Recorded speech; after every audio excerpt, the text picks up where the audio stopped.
Aunque hoy son solo reminiscencias de un pasado, durante gran parte del siglo XX, uno de los mayores espectáculos de entretenimiento del mundo aún lo ocupaban los circos.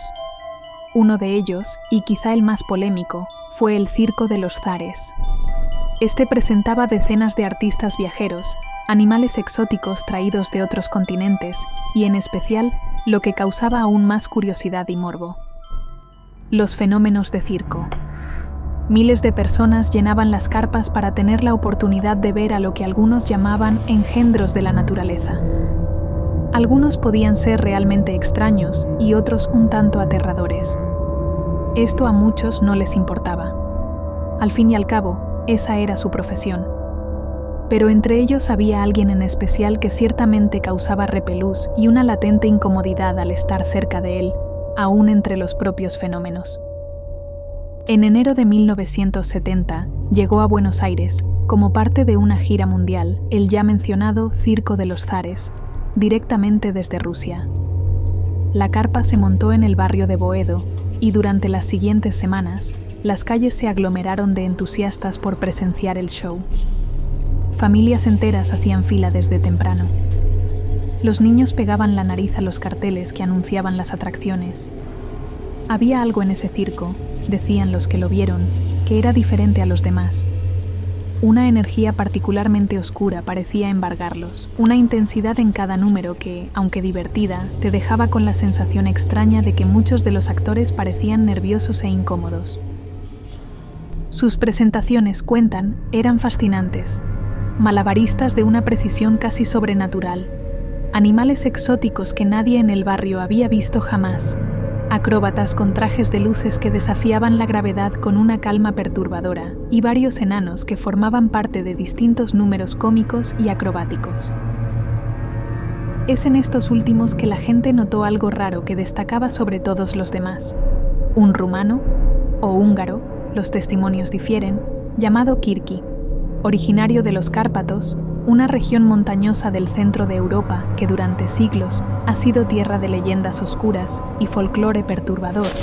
Kirki actuaba como el payaso estrella del circo. Era famoso por su habilidad, sí, pero también por algo que los espectadores no sabían bien cómo describir.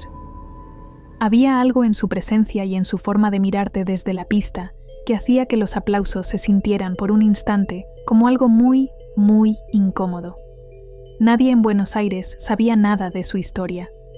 Nadie sabía de dónde venía realmente, ni cuánto tiempo llevaba con el circo, ni por qué sus compañeros de elenco evitaban cruzarse con él fuera de las horas de función. El espectáculo marchaba de manera formidable durante los primeros días. Las funciones se llenaban, los aplausos resonaban hasta tarde en la noche. Todo parecía indicar que la temporada en Buenos Aires sería un éxito rotundo. Pero lo que el público emocionado no sabía es que dentro del Circo de los Zares, entre bambalinas, el ambiente se había llenado de una intranquilidad creciente. Algo que ya se empezaba a notar desde fuera. Varios animales del elenco comenzaron a aparecer muertos. Al principio, las muertes se achacaron a alguna enfermedad que podían haber traído consigo desde Brasil, última escala de la gira antes de Argentina. Pero esa hipótesis fue descartada tan pronto como fue sugerida. No era simplemente que el número de animales muertos fuera alarmante, era la forma en que aparecían. Los cuerpos no mostraban signos de pelea. No había heridas de garras ni de dientes de otro animal. No había señales de envenenamiento ni de enfermedad visible.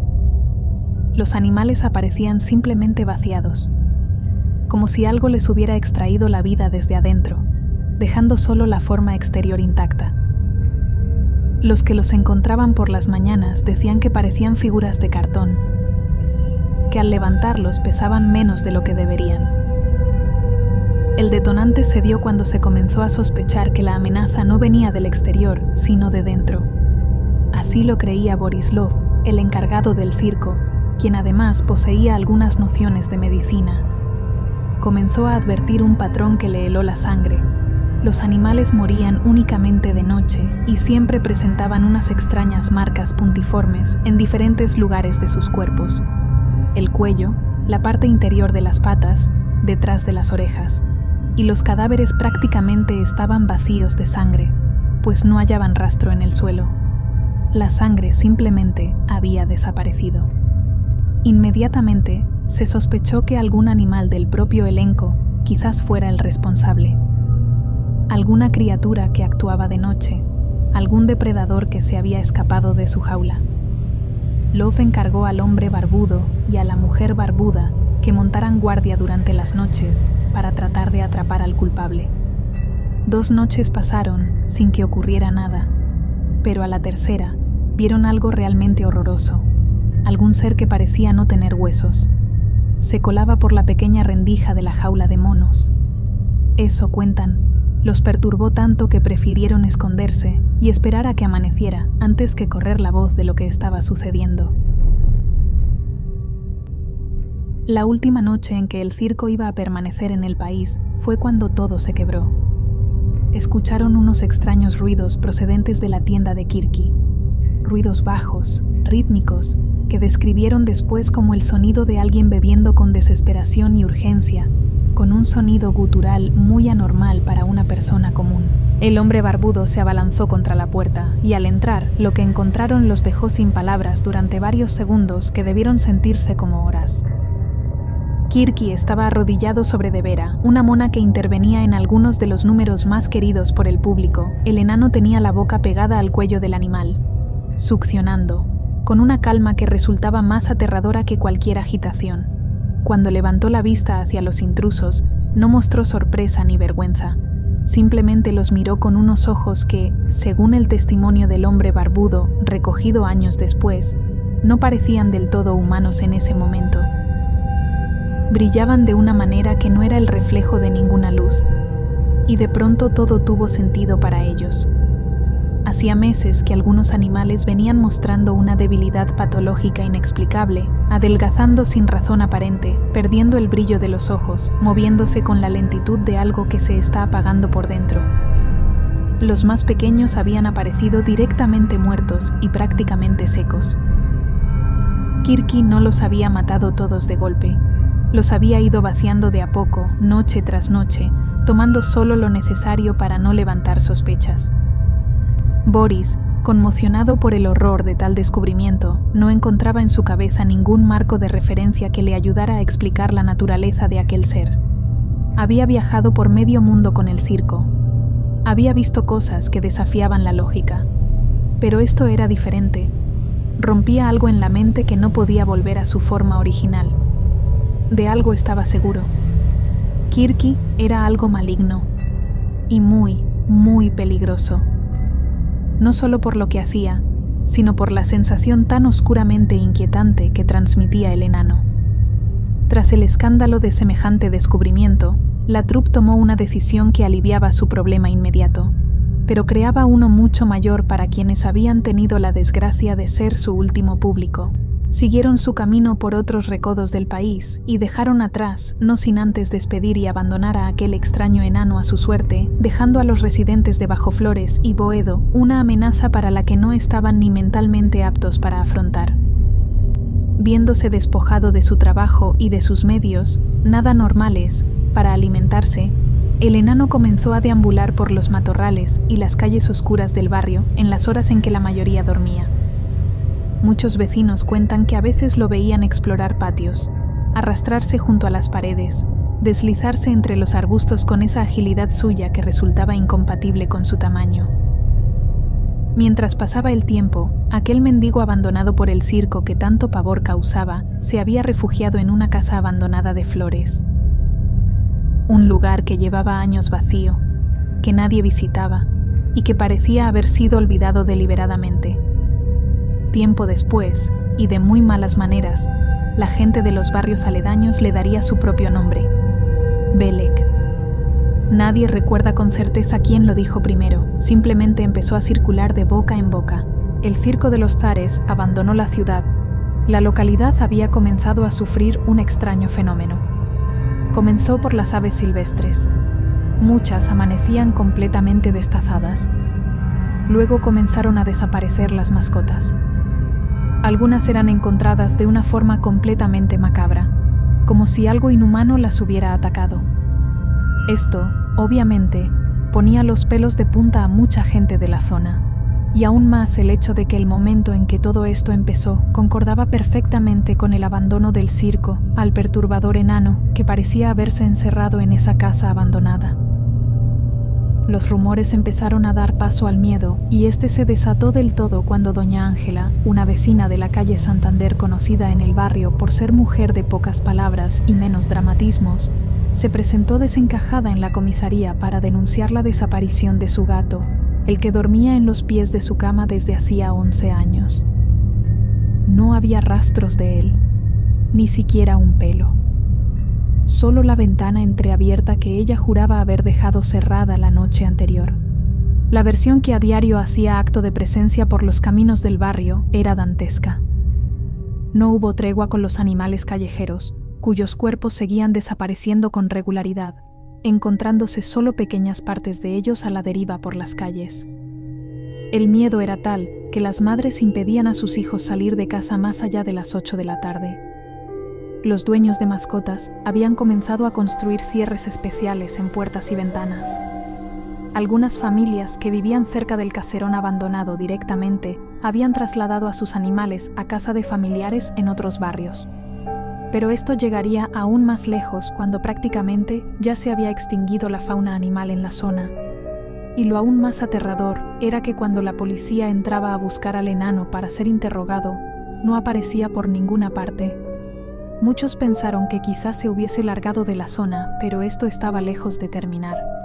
Una noche, Belek entró por la ventana de la casa de un matrimonio de gente mayor. El marido se despertó con un ruido, vio la ventana entreabierta y una sombra pequeña que se movía en el cuarto. Al instante, el pobre anciano salió corriendo a pedir ayuda. Cuando regresó con un vecino, encontraron a su esposa en la cama, consciente, pero en estado de shock, incapaz de articular ninguna palabra. Días después, otro ataque.